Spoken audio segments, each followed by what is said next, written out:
Here's the good news that Toronto's been waiting for. The Eglinton Crosstown West Extension, ECWE, finally has its builder-in-chief for the last big package of work.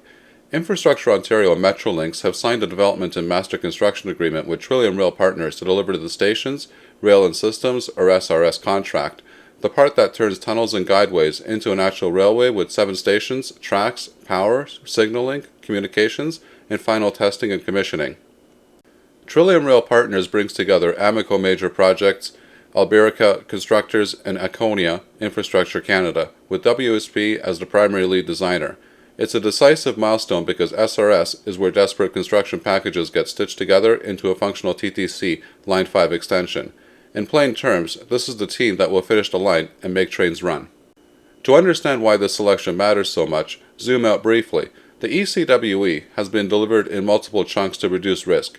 2 advanced tunneling contracts, an elevated guideway contract, and now the all-important SRS package. The elevated guideway between Jane and Scarlett went to Acon in late 2023, while tunneling progressed in 2 stages, one of which reached substantial completion this summer, so crews could keep digging while design and procurement advancement for stations and systems. That sequencing let the province start moving dirt years ago, but it also meant the railway pieces, stations, track, power, train control, had to wait for a single integrator. With Trillium Rail Partners in place, the project finally has that integrator, clearing the way to lock the design, coordinate interfaces, and drive toward commissioning. So what does this SRS contract actually entail? In addition to building 7 new stations between Mount Dennis and Renforth, 4 underground, 2 elevated, and 1 at grade, the team will install roughly 9.2 kilometers of track and the full system suite, traction power substations, overhead contact system, signaling and train control, communications, and the fiber optic backbone, tying it all together. This package also carries the responsibility for systems integration, testing, and commissioning, the painstaking work that proves every piece talks to every other piece safely, and that the extension can be handed to the TTC to operate. Metrolinx and IO purposely bundled stations with rails and systems to put a single party on the hook for end-to-end performance, a best practice learned from recent megaprojects. All of that is good local news, but the piece that lights up the whole region is the long-planned airport connection. The ECWE is being built now from Mount Dennis to Renforth, with a further 4.7-kilometer link envisioned from Renforth to Toronto Pearson International Airport. That airport segment has been on Metrolinx's books for years and remains a live plan, with details to be refined alongside the Greater Toronto Airports Authority. The selection of an SRS contractor for the main line strengthens the case for the airport leg. It creates a clear, near-term terminus at Renforth, de-risks the core project, and defines the interfaces that a Pearson link would need to plug into. In other words, the backbone is getting real, and adding the last mile to the terminals becomes a focused next step rather than a moonshot. If you're wondering why this is such a big deal for riders, consider today's choices. From downtown, the Up Express is fast and reliable, but it's a premium, Go Metrolink service, not TTC, and it doesn't serve the east-west spine of Midtown. From the subway, the TTC's 900 Airport Express and 52/952 Lawrence West are solid bus links, but they fight traffic and can't deliver the frequency, capacity, or accessibility of a grade-separated LRT. The ECWE would provide a one-transfer TTC rail path to Pearson via Line 5, connecting major employment areas and neighborhoods along Eglinton that today have no direct rail option to the airport. Pair that with Pearson's free terminal link, People Mover, between terminals, and you've got an accessible all-day lower-cost TTC pathway into Canada's busiest airport. That's a tangible equity win for workers and a convenience win for travelers. From an economic perspective, the airport connection is money well spent. Pearson and its surrounding airport employment area constitute one of the largest job hubs in the country and the second highest concentration of jobs in the entire GTHA. Linking that hub to a rapid transit spine multiplies access to employment for tens of thousands, reduces travel time variability for shift workers, and spreads the benefits beyond downtown. Metrolinx's project facts anticipate up to 69,700 daily rides on the ECWE and place 37,500 more people and 23,600 more jobs within walking distance of rapid transit. Those are the kinds of accessibility gains that show up in higher labor force participation, broader hiring pools, and more resilient logistics for airport-reliant industries. In public investment terms, that's a return that compounds for decades. The airport expansion is also something that's very overdue in Toronto. For a global city of Toronto's stature, the the absence of a TTC rail link to Pearson has been a glaring gap.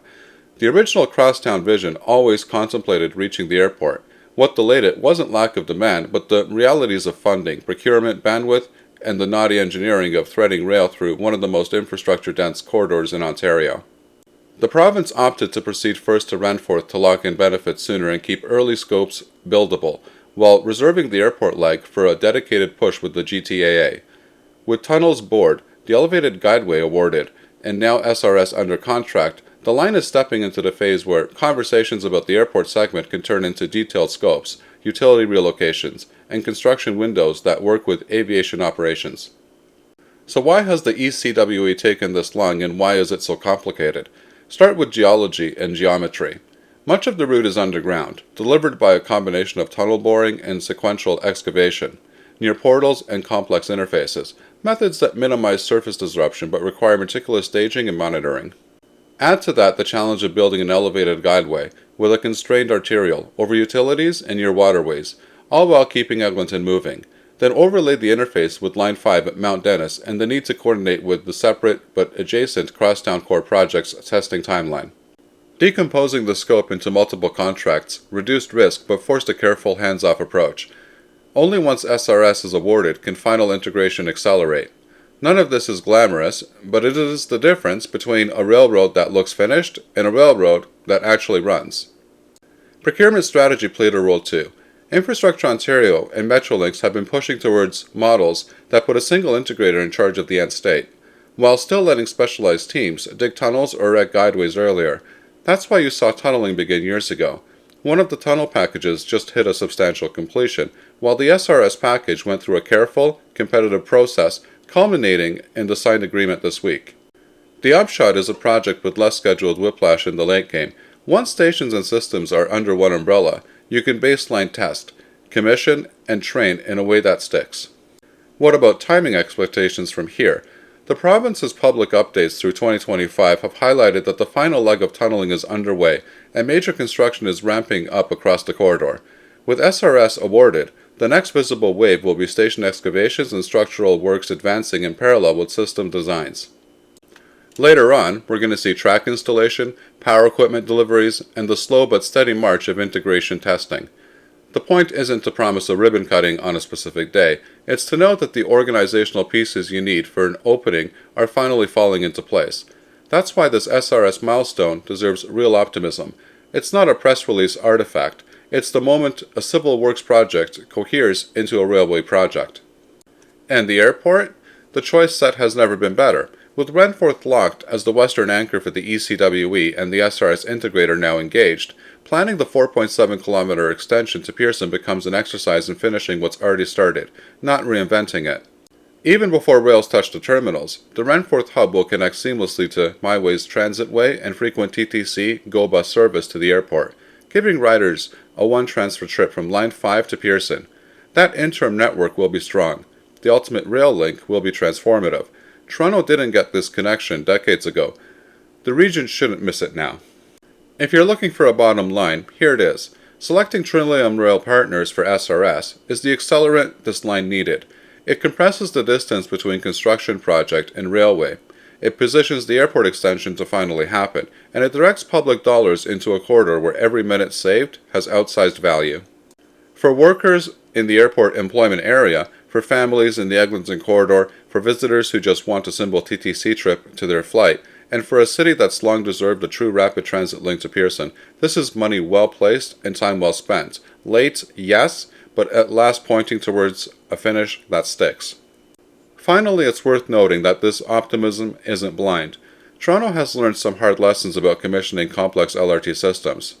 The difference this time is that the playbook consciously front-loaded tunneling and guideway work while holding out for a unified stations and systems contract to drive the last mile. That's exactly what just landed. On a project where the stakes are as high as an airport connection, that's the right kind of caution turning into the right kind of momentum. I hope that you liked the video. If so, please give it a like. If you're not subscribed and want to be notified of new videos that are released, please click on the Art Toronto button here. This is the video that I would recommend for you to watch next, and I'm sure that you're going to love it. Here's the playlist for all of the latest in transit news and views that you're going to find very informative and interesting. And finally, here is the latest video. Thanks for watching and happy transiting.